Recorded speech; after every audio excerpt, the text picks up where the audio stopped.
ಶ್ರೀಲೀಲಾ ಇದೀಗ ಕೇವಲ ಬೇಡಿಕೆಯ ಸ್ಟಾರ್ ನಟಿ ಮಾತ್ರವಲ್ಲ, ಅಧಿಕೃತವಾಗಿ ವೈದ್ಯೆಯಾಗಿಯೂ ಗುರುತಿಸಿಕೊಂಡಿದ್ದಾರೆ. ಸಿನಿಮಾ, ನೃತ್ಯ ಕಾರ್ಯಕ್ರಮಗಳು ಮತ್ತು ಬಹುಭಾಷಾ ಬ್ಯುಸಿ ಶೆಡ್ಯೂಲ್ ನಡುವೆ ಎಂಬಿಬಿಎಸ್ ಪದವಿ ಪೂರ್ಣಗೊಳಿಸಿರುವ ಅವರು ನಿನ್ನೆಯಷ್ಟೇ ಮುಂಬೈನ ಡಿವೈ ವೈದ್ಯಕೀಯ ವಿಶ್ವವಿದ್ಯಾಲಯದಲ್ಲಿ ನಡೆದ ಘಟಿಕೋತ್ಸವದಲ್ಲಿ ವೈದ್ಯ ಪದವಿಯನ್ನು ಸ್ವೀಕರಿಸಿದ್ದಾರೆ.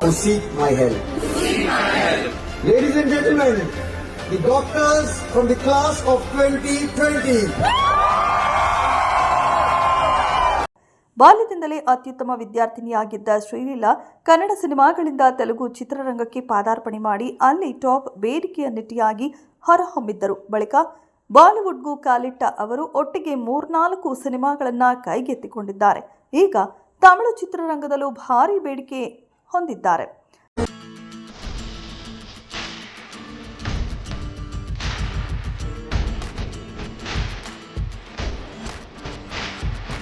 ಪದವಿ ವಿತರಣಾ ಸಮಾರಂಭದ ವೇಳೆ ವೈದ್ಯರ ಪ್ರತಿಜ್ಞೆ ಸ್ವೀಕರಿಸುವ ದೃಶ್ಯಗಳು ಮತ್ತು ನೀವುಗಳು ಈಗ ಅಧಿಕೃತವಾಗಿ ವೈದ್ಯರು ಎಂಬ ಘೋಷಣೆ ಕೇಳುತ್ತಿದ್ದಂತೆಯೇ ಖುಷಿಯಿಂದ ನಗುತ್ತಿರುವ ಶ್ರೀಲೀಲಾ ಅವರ ವಿಡಿಯೋಗಳು ಸದ್ಯ ಸಾಮಾಜಿಕ ಜಾಲತಾಣದಲ್ಲಿ ವೈರಲ್ ಆಗಿವೆ.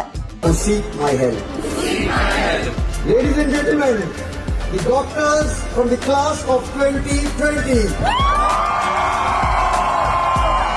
ಸಿನಿಮಾ ನಟ ನಟಿಯರು ಓದಿನಲ್ಲಿ ಹಿಂದುಳಿದವರು ಎನ್ನುವ ಮಾತುಗಳಿಗೆ ಶ್ರೀಲೀಲಾ ಗಟ್ಟಿಯಾದ ಉತ್ತರವನ್ನ ನೀಡಿದ್ದಾರೆ. ದಕ್ಷಿಣ ಭಾರತದ ಜನಪ್ರಿಯ ನಟಿ ಸಾಯಿ ಪಲ್ಲವಿ ಬಳಿಕ ಇದೀಗ ಶ್ರೀಲೀಲಾ ಸಹ ವೈದ್ಯೆ ಪಟ್ಟಕ್ಕೇರಿದ್ದಾರೆ. ಸಿನಿಮಾ ಫ್ರಂಟ್ನಲ್ಲಿ ಶ್ರೀಲೀಲಾ ಸಖತ್ ಬಿಸಿ. ತೆಲುಗಿನಲ್ಲಿ ಪವನ್ ಕಲ್ಯಾಣ್ ನಟನೆಯ ಉಸ್ತಾದ್ ಗಬ್ಬರ್ ಸಿಂಗ್, ತಮಿಳಿನಲ್ಲಿ ಧನುಷ್ ಹಾಗೂ ಪ್ರದೀಪ್ ರಂಗನಾಥ್ ಸಿನಿಮಾಗಳು, ಹಿಂದಿಯಲ್ಲಿ ಆಶಿಕಿ 3 ಮತ್ತು ರಣವೀರ್ ಸಿಂಗ್ ಜೊತೆ ಹೊಸ ಸಿನಿಮಾ ಸೇರಿದಂತೆ ಹಲವು ಪ್ರಾಜೆಕ್ಟ್ಗಳು ಅವರ ಕೈಯಲ್ಲಿವೆ. ಒಟ್ಟಾರೆ ಸ್ಟಾರ್ ನಟಿಯಿಂದ ಡಾಕ್ಟರ್ ಆಗಿ ಬೆಳೆಯುತ್ತಿರುವ ಶ್ರೀಲೀಲಾ ಇದೀಗ ದ್ವಿಪಾತ್ರ ಯಶಸ್ಸಿನ ಪ್ರತಿರೂಪವಾಗಿ ಹೊರಹೊಮ್ಮಿದ್ದಾರೆ.